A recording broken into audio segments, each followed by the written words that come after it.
चलिए शुरू करते हैं। तो करना।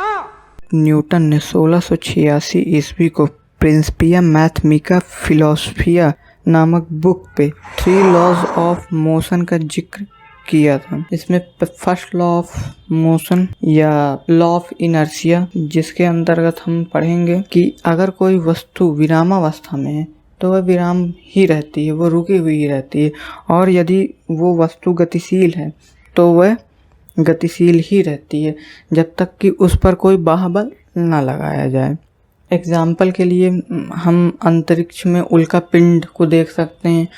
वो किसी टक्कर लगने के कारण गतिशील थे तो गतिशील ही हैं, चल ही रहे हैं। और यहाँ पास हम कंचे को अगर जमीन में खिसकाते हैं तो वो रुक जाता है। इसका कारण फिक्सन है, क्योंकि उस पर एक अवरोधक बल लग रहा है, प्रतिरोध लग रहा है। और अगर अपने आसपास देखना है तो हम मेज पे रखी पुस्तक या तुम आप मोबाइल ही देख लो, बुक रखी है मेज पे तो रखी है, जब तक तुम ना उठाओ ना खिसकाओ, कोई बाहर प्रेशर ना डाले। और इनर्शिया की बात करें तो किताबी भाषा में बोले तो सिंपल सा है, वो गुण जिसके कारण वस्तु विराम है तो विराम ही रहती है, अगर गतिशील है तो उसके गतिशील रहने में मदद करती है, उसको इनर्शिया या जड़त्व कहते हैं। और उसका अगर प्रैक्टिकल रूप में देखना है तो जब बंद गाड़ी अचानक से एक्सेलरेट होती है तुम पीछे की ओर जाते हो, और जब चलती गाड़ी अचानक से उसमें ब्रेक लगता है तो तुम आगे की ओर आते हो। बाइक स्पीड में चल रही है, ब्रेक मारा तुम आगे को गिरोगे। ये इनर्शिया के कारण होता है, जड़त्व के कारण। अब उसके बाद चुप, बिल्कुल चुप।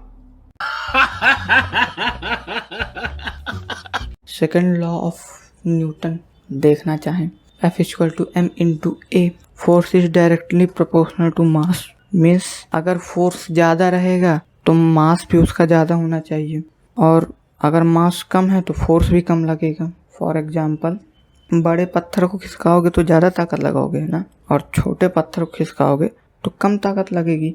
अगर बड़े पत्थर में जितनी ताकत लगाए हो खिसकाने में, वही अगर छोटे वाले पत्थर में लगाओगे तो पत्थर तो बहुत दूर चला जाएगा, एक्सेलरेट बहुत तेज़ी से हो जाएगा वो, ठीक। और थर्ड लॉ ऑफ मोशन जो है क्रिया प्रतिक्रिया का नियम कहते हैं। जब हम किसी वस्तु पे बल आरोपित करते हैं तो वह वस्तु भी हम पर उतना ही बल लगाती है। तुम लोग ने पढ़ लिया होगा, सब किताब में ऐसे ही लिखा अब इसको देखना है डेली लाइफ में, तो गन को चलते हुए देखोगे तो गन पीछे की ओर आती है, धक्का लगता है एक पीछे। और ज़्यादा जो तुम करके देख सको, ताली बजा के देखो, दोनों हाथ में दर्द होगा। जिस हाथ से ताली बजाओगे उसमें भी, और जिस हाथ से ताली बज रही होगी उसमें भी। और ज़्यादा डीप क्लियर करना है, 2 लोग साथ में खड़े हो जाओ, एक के गाल में चाटा मारो, उसके गाल में भी दर्द होगा, हाथ में भी दर्द होगा, क्योंकि उसका गाल भी उसके हाथ पे फोर्स लगाएगा जिसने चाटा मारा। अबे साले। और दूसरा एग्जाम्पल देखना है तो रॉकेट को देखो, थ्रस्ट जमीन में आता है उसमें, तब रॉकेट ऊपर की ओर उड़ता है। दिवाली वाला रॉकेट भी जलाओगे तो नीचे की ओर हवा प्रेशर तेजी से आता है, फिर उसके बाद थ्रस्ट जनरेट होता है और रॉकेट ऊपर की ओर उड़ता है, ठीक। और इसमें एक चीज़ और, अगर फोर्स की बात हो और मोमेंटम और इम्पल्स की बात ना की जाए तो इनके साथ नाइंसाफ़ी हो जाएगी। हम मालूम है तेरे बाप को मत सिखा, चल। मोमेंटम और फोर्स में फ़र्क इतना होता है कि फोर्स होता है मास इंटू एक्सेलरेशन और मोमेंटम होता है मास इंटू वेलोसिटी, ठीक है। या हम इसको कह सकते हैं F = mv/t, m into v = p, p means momentum, okay. तो संवेग को p से दर्शाते हैं, और संवेग p = m इंटू वी होता है। और उसके बाद संवेग और आवेग में फ़र्क देखें तो आवेग किसी वस्तु पे एकदम कम समय के लिए लगा हुआ बल होता है, जबकि संवेग में ये समय अंतराल ज़्यादा होता है। आवेग के लिए, इम्पल्स के लिए J = F × T होगा, ठीक। आवेग बराबर बल गुणे समय। और जहाँ तक देखा जाए तो आवेग कम समय के लिए लगता है और संवेग ज़्यादा समय के लिए लगता है, दोनों में फ़र्क इतना ही होता है। चुप, बिल्कुल चुप। हिम्मत कैसे हुई तेरी मुंह खोलने की? अगर तुम लोगों ने गौर किया हो कि जब हम बेड पे कूदते हैं तो हमें दर्द कम होता है, और जब ज़मीन पे गिरते हैं तो ज़्यादा दर्द होता है। कैसे?